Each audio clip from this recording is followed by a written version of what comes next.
Warning, Star Trek from the Holodeck contains adult language and discussions. If you're easily offended, do not continue to listen. Lock and load!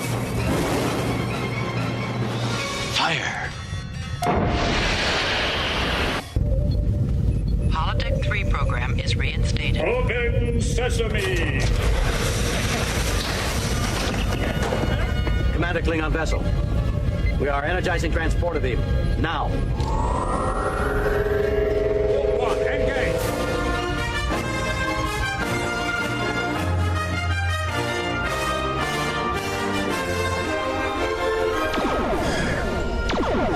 All right, hello, welcome everyone to Star Trek from the Holodeck. I'm your captain, and at the ensign chair, yes, we give the ensigns chairs in this show. We do tell them to shut up, though, like Picard does to Wesley. Pretty much any ensign. Ensign David. Hello, David. Well, you gotta start somewhere. It's better than starting on the lower deck, I guess. Oh, look at you slipping that right on in. All right, so if you want to listen to the live fun all season long, be sure to text RMD 69. That's right, RMD 69 to 5097. I don't have my notes, Dave. That's a great way to start the show. Well, it is a little late. It is a little late for us. It is a lot later than we normally do shows. So I'm flying, at warp 9.9 with no sleep. And I have the Klingon flu. So we'll see how this goes. You truly need like a holodeck suite just to actually take a break. I need the type of suite designed by either Quark or Barclay. Those are the only way. That's the only way to go. You don't want the nude gym that basically we saw in Lower Decks? No. Well, if I could, instead of having all nude males, I would go with hey, you know what? Create Flora's program, all new 7 of 9s. I mean, that'd be. Oh, that'd be nice. That'd be nice. Yeah. All right. So welcome everyone to Star Trek from the Holodeck, courtesy of Rain Man Digital. And you're listening to us live on RM channel 001 via TuneIn. We will be live as much as possible for the next 23 weeks talking Star Trek, as this is the beginning of a 23-week stint of Trek. We have Lower Decks for 10 weeks. Followed by the season 3 premiere of Star Trek Discovery. And David, you and I will be here every step of the way. Yep. No matter what.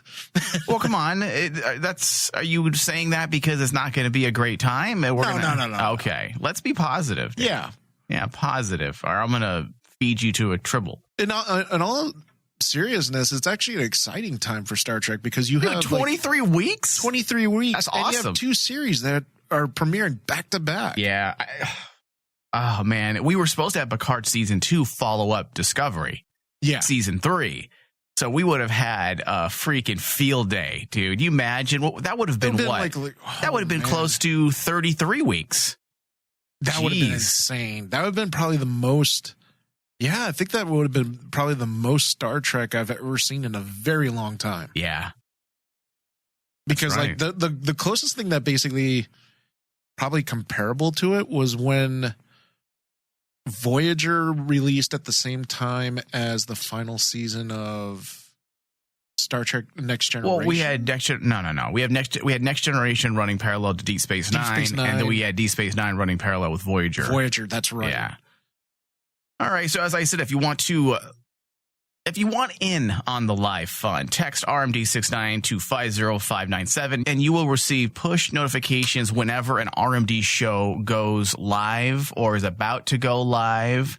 And you're going to want that during these 23 weeks. We're going to try to stay on a schedule, probably Thursdays, 9 p.m. Pacific Standard. But yes, text RMD69 to 50597. And you will receive those push notifications. We also might be opening up a live call-in channel on Discord soon. I know there's a lot of people with a lot of thoughts when it comes to Trek, and I know Picard just had so much responses when we were talking. And luckily, no one chopped our heads off. Most people agreed with us and agreed with our thoughts on Picard. Yeah.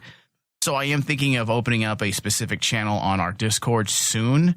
If that's something that sounds enticing to you listeners out there, please feel free to drop me a message on our Twitter or our Facebook page. I would love to get some listener involvement on the show. Especially on Star Trek, because Star Trek as a franchise in itself kind of started the whole, like all the fandom is pretty much in unison about talking about Trek. Yeah, it'll be fun. So for today's show, to kick off the 23 weeks of Trek, we are going to be talking about CBS All Access's all new animated comedy series, Star Trek Lower Decks. Yes, we are going to break down and discuss Lower Decks Season 1, Episode 1, titled Second Contact, directed by Barry J. Kelly and written by Michael McMahon. I'm not sure if it's McMahon or McMahon. I think it's McMahon.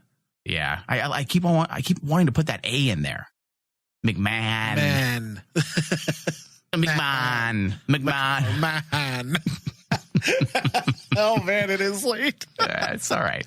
All right, so Star Trek Lower Decks is an American adult animated web television series created by CBS All Access by Mike McMahon. It is part of an expansion of the Star Trek franchise headed by the executive producer Alex Kurtzman. It is the first animated series created for All Access, and, are you ready? First animated Star Trek series since the 1973-74 series Star Trek, yes, the animated series. Lower Decks follows the support crew of the USS Cerritos in the year 2380. McMahon serves as showrunner of the series. All right, so Dave, for me, this was an intriguing concept.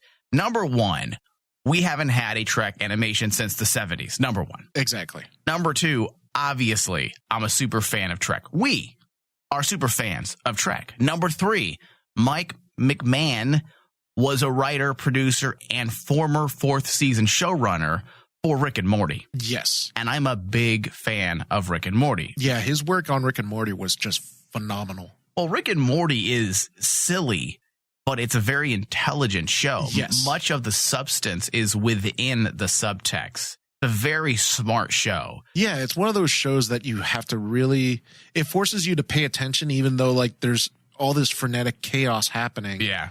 There's actually a really deep story being told. Yeah. But you just have to pay attention to it. Right. And that's why I was very anxious and excited for this show. Same when here. they had announced that Mike McMahon was going to be taking the reins as showrunner. I mean, I got pretty fucking excited for it. Oh, yeah. And that being said, this show does have potential. Yes. It's not what I had hoped for, but it's not bad. I'm able to reconcile my preconceptions and accept the show for what it was or is. It was fun and overall a very easy watch. Yeah. McMahon did set up a storyline as well, which we will get into that in a moment. I feel like there's a lot of possibilities for this show. The sky's the limit for a series like this. Yeah. Because like the thing is, it's what they're trying to aim for is something that we've never seen in Star Trek before. And just like you, I had my expectations pretty high on this series.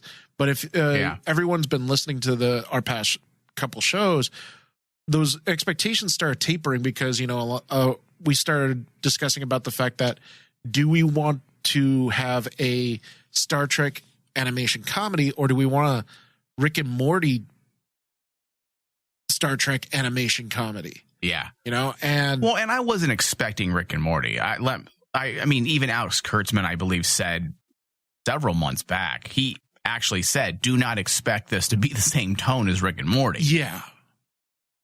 And just because the showrunner and producer of Rick and Morty, one of the showrunners and one of the writers of Rick and Morty, is taking on, a Star Trek cartoon, I didn't expect it to be like Rick and Morty. Like Rick and Morty. But as is the case with Rick and Morty, it's very deep. It's embedded within the narrative, but it is a very deep show. Yes. There's a lot going on. There's a heart. There's a soul. So I was expecting a little bit of that. And yes, we are episode 1 in. So I'm willing to sit back, relax, and enjoy the show for what it is. And I'm hoping as the show moves forward, it does move into that territory. Dave, what were your initial thoughts in a nutshell? My initial thoughts on it was I like McMahon's style. Mm-hmm. I like his style. Agreed. The really, what really kind of was hit or miss for me is comedy itself. But comedy is a really hard thing to write. The jokes have to land. And if you just throw tons and tons of jokes at the screen, yeah, one's going to hit. But there's more magic when all of a sudden multiple hits happen. Multiple orgasms, yeah, if you will, right, multiple Dave? Orgasms, yes. And like here, I would say that basically I had two multiple orgasms. Oh, two? Or two? Wow, that's two orgasms in don't this be episode. greedy with your orgasms, Dave. Two is a lot. Two is a lot, and I appreciate that. It's better than no orgasms. Right, most people do appreciate orgasming. Yeah. So, Jeez. but like, I think that just like what you said, there's something here that they started. Yeah, I think when I initially came in, I should have tapered my expectations and said, I'm not going to get something that's going to just smack a home run. Right. And I was expecting a home run. I agree, Dave. I think that's, again, I don't want to start this off by sounding negative by any means because I enjoyed the show. But when you look at Rick and Morty, first episode in, Bang. home run. And then the new show that Mike McMahon also created just 2 months ago, Solar Opposites. Yes. First episode in. Not as good as Rick and Morty, but still a home run in that very first episode. This one had a bit of a rocky start just because I'm not quite sure what they're doing with the show. Exactly. With Rick and Morty, I understood what they were doing with the show from the get-go. With Solar Opposites, I understood what they were doing with the show from the get-go. This one, I'm just not certain what they're attempting to do. Is this a comedy? Is this a legitimate Star Trek series? Is this a parody? Which I hope to God it's not a parody because there's so many Trek parodies out there today done by people that know how to do parody, and it's fantastic. So why have Star Trek develop their own series that's just making fun of itself? I don't know if that's something that any of us really want.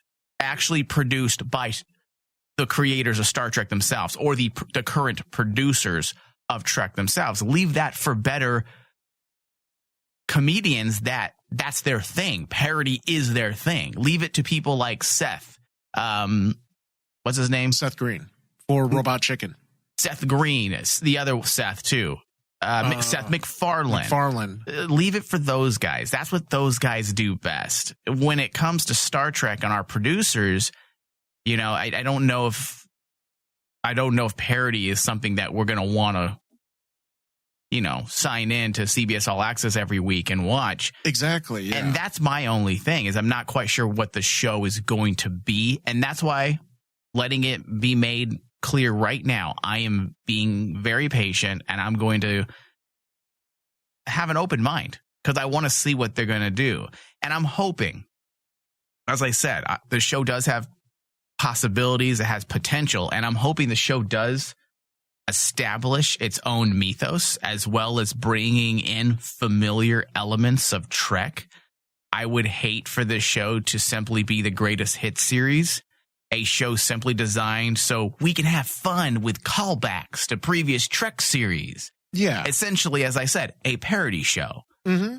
And that's the thing is kind of like it has to be Lower Decks has to be able to fit into the Star Trek universe. It has to be its own thing. In order for it to be successful, it has to be its own thing. It has to be its own thing. Comedy, fine.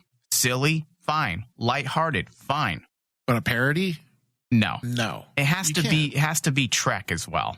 Yeah. Be Trek, but be something else. And I'm hoping there's something within the show's writing that will aid in the show's ability to live up to the name Trek. And especially since with the characters they introduced to us, there's a lot of potential in some of those characters. For sure.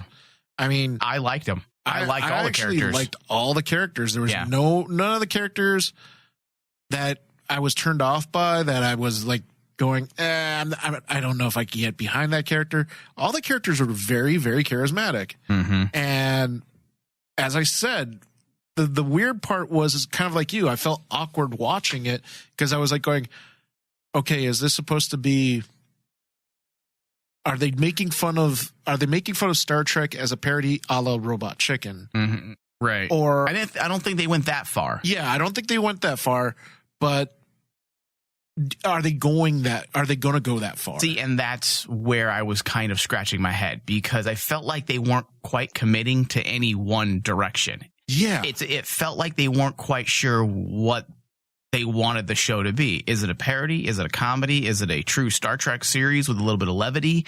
Because it did have some moments of, oh, this is nice. This feels like Trek. Yeah. You know, for the briefest of moments. There's expectations. Let's, make that clear. There's expectations that come with anything that uses the phrase or the title Star Trek. If you have Star Trek in your title, there's going to be expectations. We can have funny. We can have really silliness. We can have a funny, silly show. But at the end of all that, what are you saying? Is there anything that resembles Trek? Because whether you choose to go down the comedy route or the dramatic route, if you're going to have Trek in that title, then I feel like at the end of the day, your goal should be to create a series that is Star Trek. It doesn't matter what your mode of transport is in terms of genre. Because it goes back to that Does that make sense? Yeah, because it goes back to the question that me and you have discussed in the last couple of shows that Gene Roddenberry himself has said is, what is your story about? What is it about? Right. And I kind of can see what the story is about here, because you have these very well done sprinkles of like breadcrumbs around the episode that you go, right, there's something more that's going on around here. Especially when you get to the points of I think it's the captain and the admiral, and you find out the big twist surprise of the episode is one of the characters is tied to the captain. And I don't want to give away spoilers because I do believe that any Trek fan should give this a shot. That would be, that little angle at the end is the hook for me. If they didn't have that last bit at the end, I would have kind of shrugged and said, okay, I get what this is. But by that little bit there, you get the idea that we get a story essentially of a girl who's kind of lost and who's not accepted by her family, and she likes to buck the system. Yeah. I'm hoping it becomes more prevalent as the series progresses. So we'll see. We'll see. Now, the concept in its broadest sense, Star Trek Lower Decks focuses on the support crew serving on one of Starfleet's least important ships in the year 2380. So that's how it was sold. Yes. And how it was pitched originally by Mike McMahon to the studio execs. This would normally be, well, hold on, let me backtrack. What would normally be the A story of a Star Trek episode will happen in the background while the show focuses on the blunders of the 4 Starfleet support staff as the Cerritos explores the final frontier. So, as I said earlier, there's allusions to a more personal story. Yeah. Ensign Mariner and her inability to conform to Starfleet protocols. Ensign Bulmer? Yeah. With his by-the-book mentality. The duo does make for very interesting odd couple type antics. Yeah. There does seem to be the beginnings of something with heart, possibly even the soul of Trek, but I can't say definitively until I see more. I think especially when they introduce Mariner and Bulmer in the very beginning, I noticed that they kind of I got this weird awkward moment where it was like I had this feeling they didn't want to compare these two to Rick and Morty. Because like you have these two characters meet each other, and so this is the pair of the series, right? Right. very similar to Rick and Morty. I mean, in what way? That they're a team up? They're a team? Yeah, or? they're a team. Well, it's a duo. Yeah. And so you feel like they were purposely trying hard not to be Rick and Morty? Yeah, they were purposely trying hard not to be Rick and Morty, because like if you look at Mariner, when she shows up, she's like this frenetic typhoon that just shows up out of nowhere, ends up stabbing Bulmer in the leg. Yeah. And everything else. And it gave me the vibes that it's like Rick showing up. Right. You know? Come on, Marty, let's go. A bit of a hurricane, a tornado of chaos. A disaster, a natural disaster showing up. Yeah, and listen, I don't have a problem with that.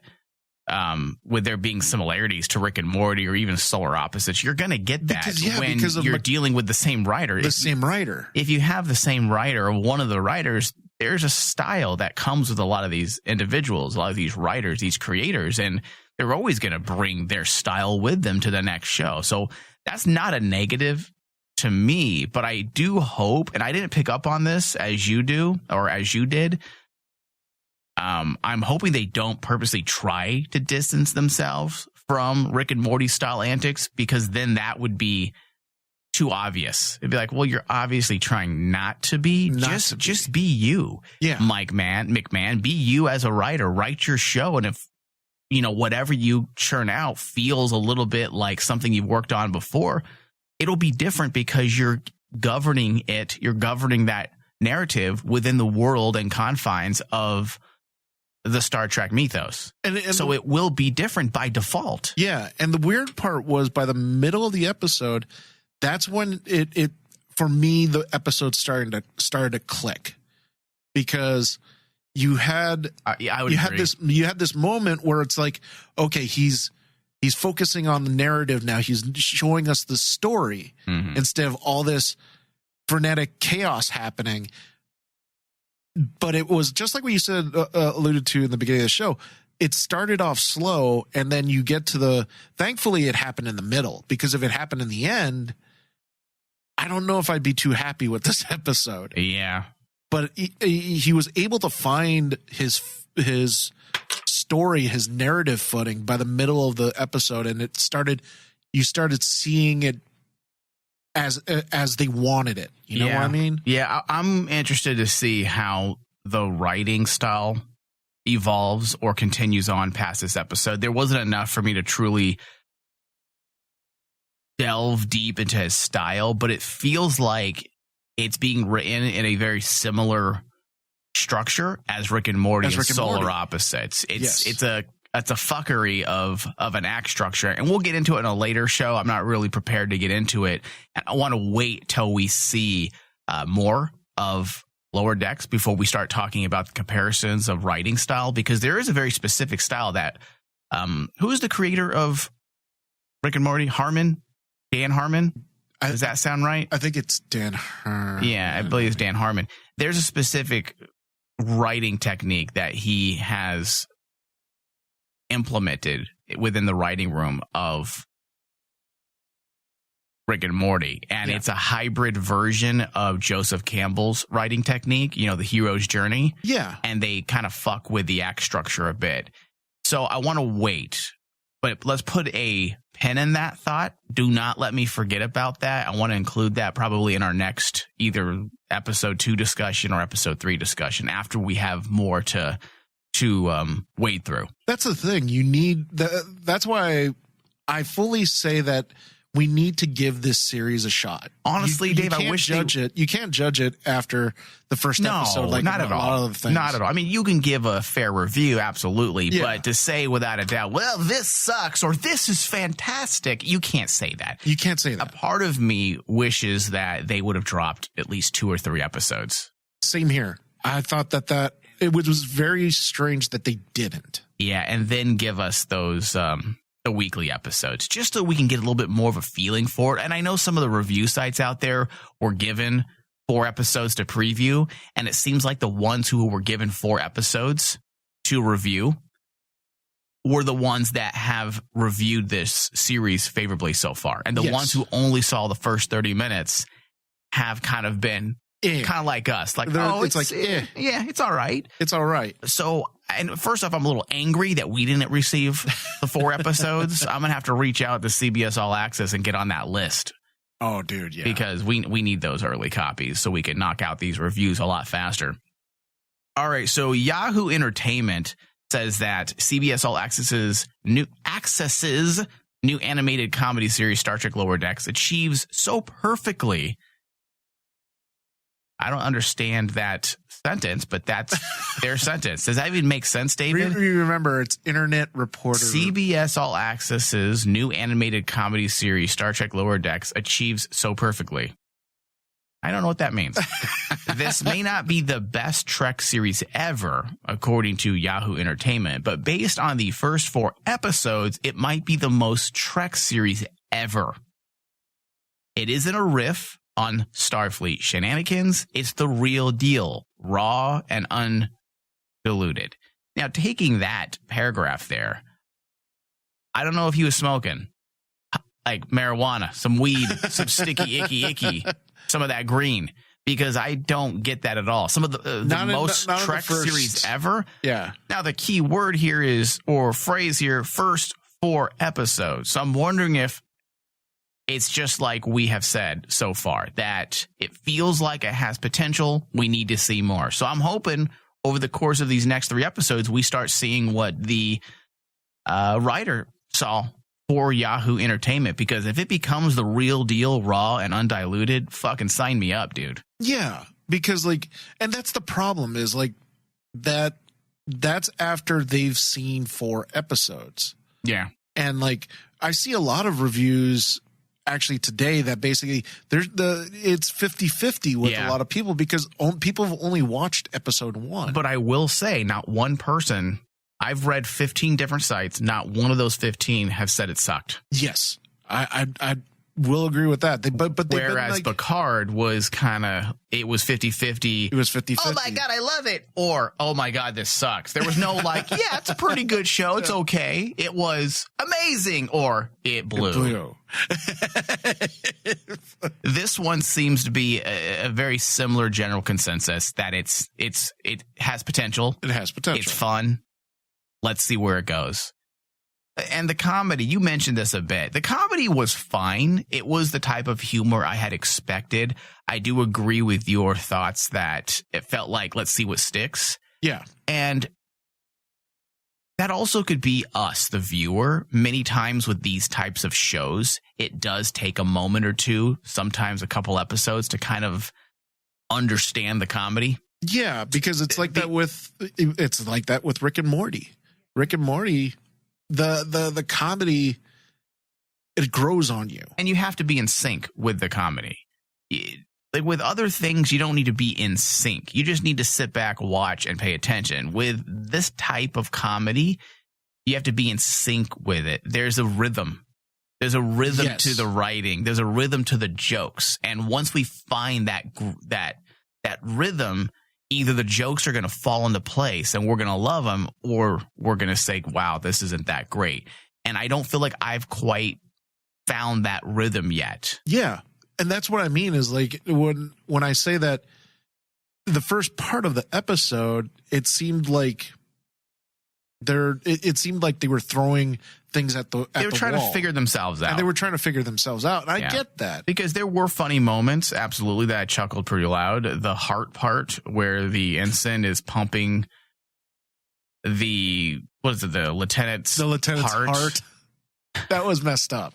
Yeah, and then when they basically become a ship full of zombies, towards the end is when I really got into it. I was like, okay, I like this. This is pretty fucking fun. They are also finding creative ways to go with that mature twist. The fact that there was no blood, but there was like this black ooze coming out of them. They're trying to find ways to keep that mature tone without being gory or graphic. Because both Solar Opposites and Rick and Morty drop F-bombs repeatedly and are graphically disturbing at times. And and disturbing. Sometimes there's scenes like, oh my God, I can't believe they did that. That's fucking far out there. And that's the style of McMahon. Is like, if you look at his resume, not only did he do Rick and Morty and Solar Opposites, but he was also part of the team that did Metalocalypse which I've never watched that. oh my God, it is one of the most awesome series that was founded on Adult Swim, and it's about a death metal band, but it is just graphic. Did you like it? Yeah, it was actually really funny. Okay, so out of 4 McMahon shows,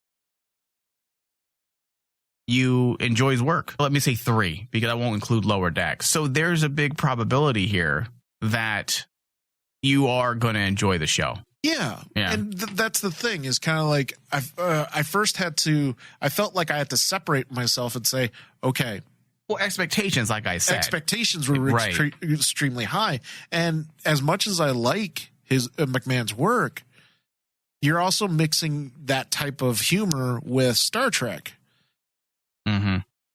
It's very different. It's off-putting at first. It's off-putting at first, yes. And the first 5 minutes, I did feel a little off with the characters' introductions, because I'm like going, okay, what the hell is going on? Who is this character? What the hell? She just stabbed him in the leg, and then all of a sudden, bang, it just goes into the show. Yeah, I like that part, actually.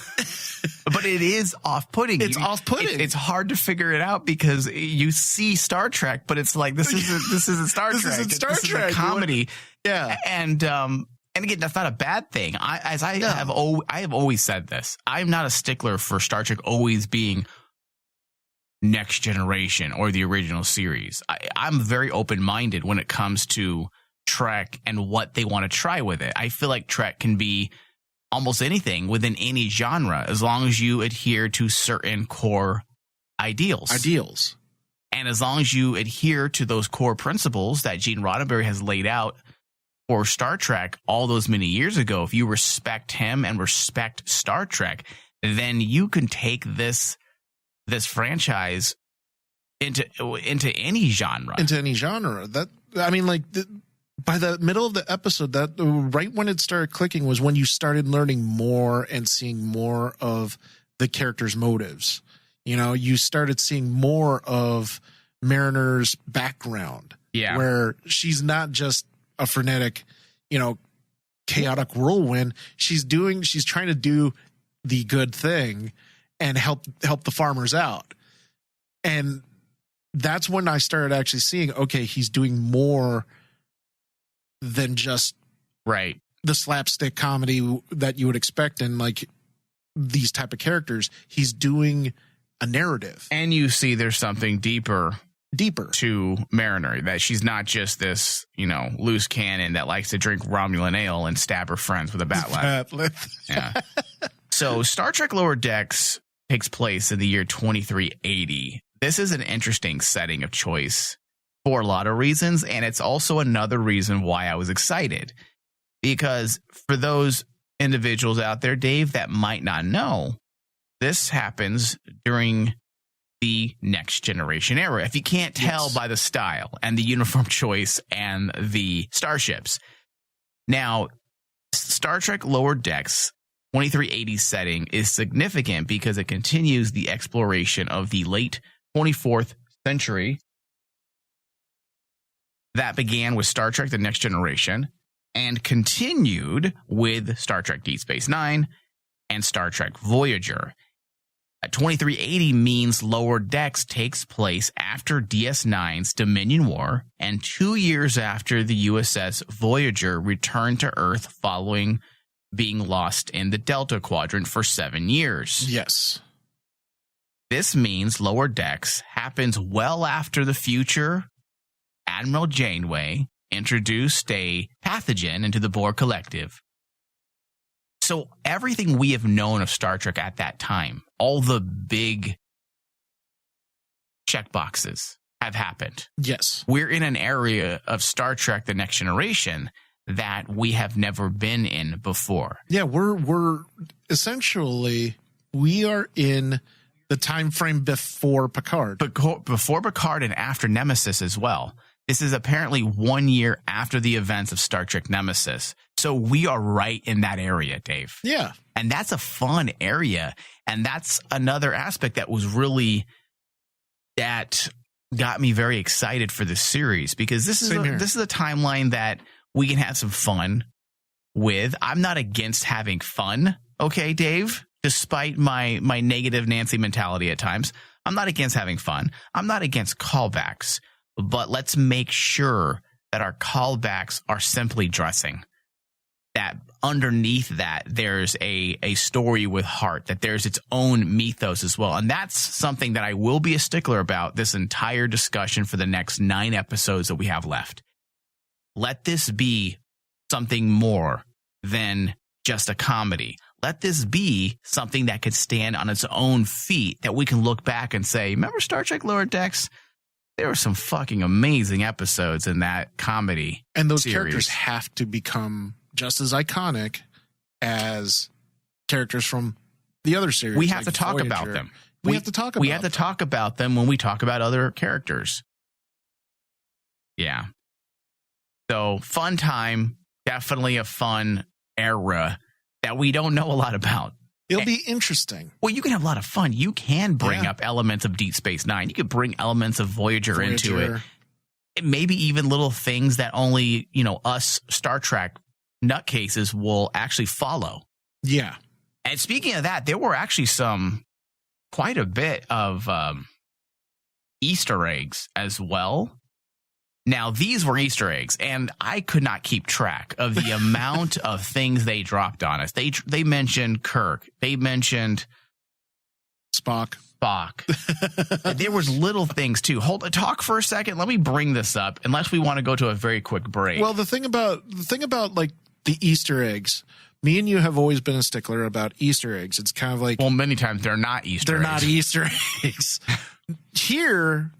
This show has the potential to do Easter eggs right, because the way that they do, say, like Easter eggs in a show like Rick and Morty, it's intelligently done. There's a reason why they do it. It's for style. It's for narrative. It's what? In Rick and Morty, when they do Easter egg things where they do like Easter eggs, like calls to little geek things that only geeks would know. Mm-hmm. Those are actually proper Easter eggs that are done. Here, I was actually surprised, like you. I was like going, damn, there's a lot of, they're doing a lot of callbacks and call names, and I hope they don't overdo it. But the amazing part was, I appreciate what they did in the first episode, because McMahon was just dancing on that tightrope of going way too overboard on like the Easter eggs. But the Easter eggs he did were actually pretty intelligent. Yeah. They matter. They actually gave us something more than just say, hey, I'm just going to name this character out of nowhere for no apparent reason. Yeah, I agree. Let's go to a very quick break, Dave, so that we can reset the board here. Plus, we need to pay those bills in order for us to stay on the air. So give me a second here, because I got to pull up a track here, and then when we get back, we're going to jump into some of these Easter eggs and discuss them briefly. Are you ready for that, Dave? Ready. All right, we'll be right back. Cry havoc! And let's slip the dogs of war! Everything!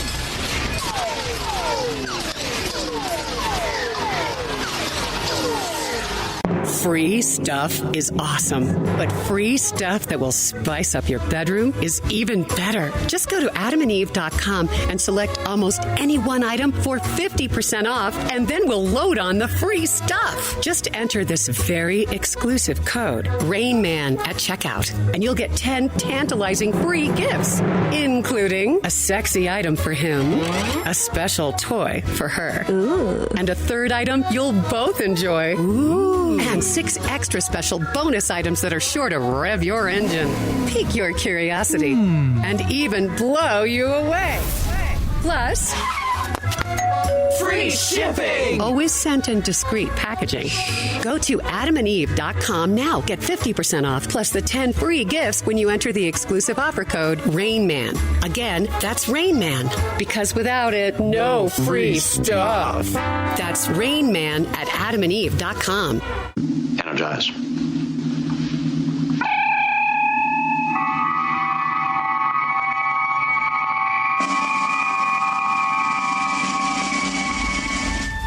Welcome back, everyone, to Star Trek from the Holodeck.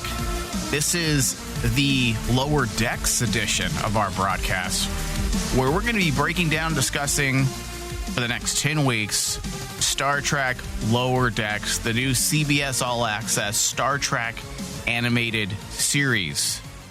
Remember, if you want to join in the fun for the next 23 weeks, because we're also going to be jumping right into Star Trek Discovery beginning in October. If you want to join in on the discussions and the fun, you can listen to us live every week, Thursday, 9 p.m. Pacific Standard Time. Text RMD69 to 50597, and you will receive push notifications whenever an RMD show is about to go live, including Star Trek from the Holodeck. All right, Dave. We're going to try to stick to that Thursday night thing, right? We can do that? We can do that, you think? Oh, yeah. Especially since that seems to be the hot spot for Star Trek. Yeah. All right. So Star Trek Lower Decks Easter eggs. Number one, I don't really know if this is an Easter egg. Romulan whiskey. Or Romulan ale. I wouldn't really call that a Easter egg because they just flat out mentioned it. Yeah. An Easter egg is usually something in the background, that you don't draw attention to. It's a subtle nod to something. Right. All right. So there was a mention of a Klingon with an eye patch. Something like this. Marina says she got her batleth from an old guy with an eye patch.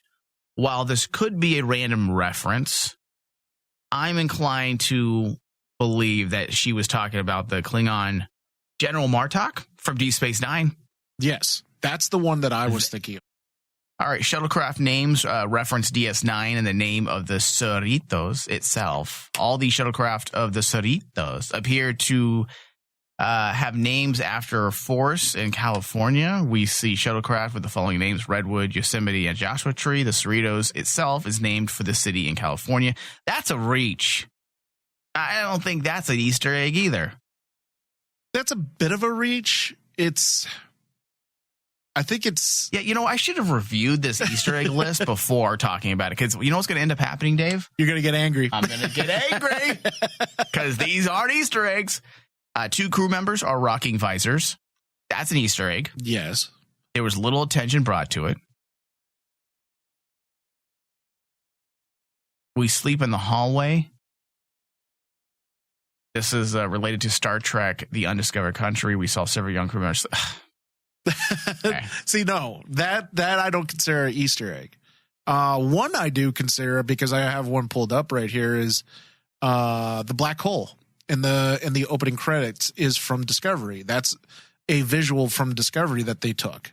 Yeah, you know what I'm going to do is I'm going to put together my own list of Easter eggs. I'm going to listen very carefully during the next episode, because I will be able to pick all of them out if I was ready with a notepad. Because this isn't. Because you have to really judge, is it an Easter egg? Okay, this is one that I do agree with, that I did pick up on. When Marina says she's been in a Klingon prison, or I had to fight a Yeti for my own shoes. Yes. That is from Undiscovered Country. That's Undiscovered Country. Yes. And Rural Pinthe. To the Klingon prison planet, Rural Pinthe. Did you recognize any? Let's see. Try to actually bring up stuff that people are saying is one. Okay, I didn't pick up on this. Tell me if you did. Mirror Spock. For an instant, a Vulcan crew member on the Cerritos is covered with black goo from the space zombies. This gives him the brief appearance of having a goatee, like Spock from the Mirror Universe in the classic original series episode Mirror Mirror. Yeah, I just actually saw that one, and yeah, that is an Easter egg, and I remember that one.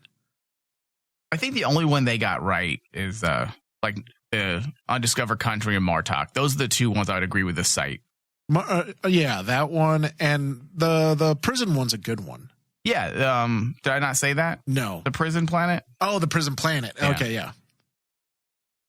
Yeah, so we'll have to put together a list. We'll have to watch with a notepad, Dave, and just write them all down as they come along, because I picked up quite a bit. In fact, I probably picked up more than they actually did here. Well, the thing is, some of these are not. I I'd say 80% of these are not even Easter eggs. Well, the one that everyone keeps talking about is the one that in the very end, Mariner's rant, where she rants about all the famous Star Trek characters. Yeah, but that's not an Easter egg, though. That's just stating that's just stating the obvious. That's called continuity. I've said that before. She's just talking about things that's happened in the world of Star Trek. That's Exactly. not an Easter egg. Yeah, so I'm not going to beat a dead horse. I'm not going to go through this every episode discussion, Dave. Because the thing is, when you bring up Easter eggs, fans just don't understand what an Easter egg is. I know. All right, Dave, because we are trying out a new platform for our shows, guess what we need to do? We need to go to another very quick break. Transporter, stand by.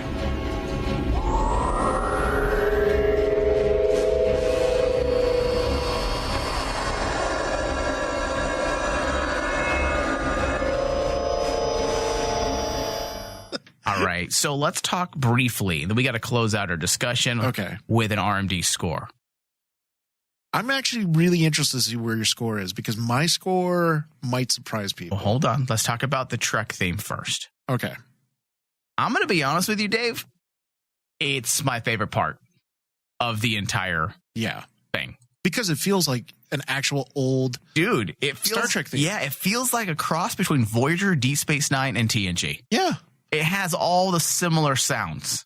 It has the beginning of Deep Space Nine. It has the slow, like dreamlike drift, the lost feeling of Voyager, but it has that definitive Trek vibe of TNG. Yeah. And it's definitely, I was really surprised on how this theme actually does more for the series than, because remember now, I like it better than Discovery's theme. I like it more than Discovery's, and I definitely like it more than Picard's. Oh yeah, because I actually I like the Discovery theme. I like the Discovery theme, and I like Lower Decks theme, but I think Lower Decks is much better. Picard's theme, I just don't. It doesn't really feel like anything. It didn't feel like anything. It doesn't feel like Star Trek. It just feels like a regular standard HBO style opening. It was like almost two tones. It felt dialed in. Let's just say that, because that's just how Picard was as a whole. And here in Lower Decks, I'm like going. I was pleasantly surprised that they put the effort into putting a competent theme for the show, which I think is really important for a Star Trek show, because every single Star Trek series has been kind of tied to their theme song. You know, when you hear Deep Space Nine's theme song, you know you're going to get a Deep Space Nine story. Yeah. Same thing like with every other series, even down to Enterprise. We make fun of Enterprise's theme because of how cheesy it is, but it works for that series. Yeah. And it kind of gives it that vibe, that theme that you need for that series. Yep. With Lower Decks, I was like going, I love the fact that me and you were on the same page. I got the vibes of Deep Space Nine, but I also heavily got the Voyager thing, which makes sense for this crew. Yeah. Because this crew is obviously really chaotic. They don't know where the hell they're going. So having that kind of like nod to that lost Voyager type thing makes sense for this series. Okay, so I have the theme here. You ready? Yeah.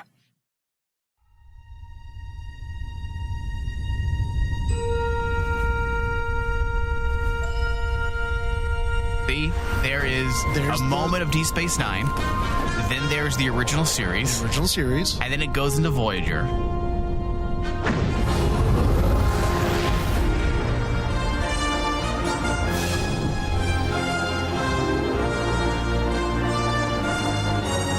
And then we got TNG.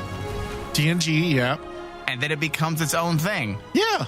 I love it. It pays homage to what came before. Yeah, and it works. This is how you establish your series for Star Trek. And the animation's beautiful.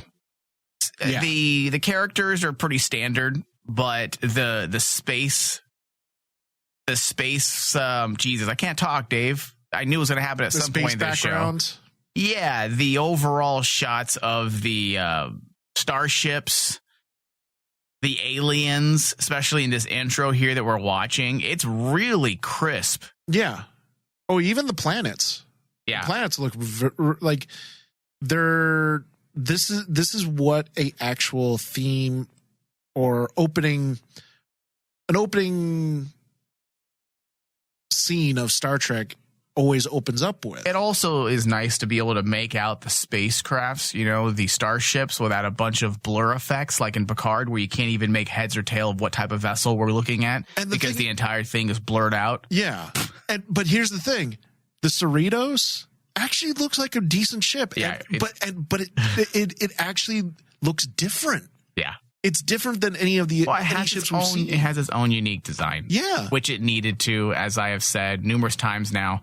It has to stand on its own as a Trek series as well. You can be whatever you want. You can be a Star Trek porn produced officially by the Roddenberry estate, but it needs to feel like Star Trek, and it has to stand on its own as its own individual Star Trek series. Okay, Dave, we're running out of time. Okay.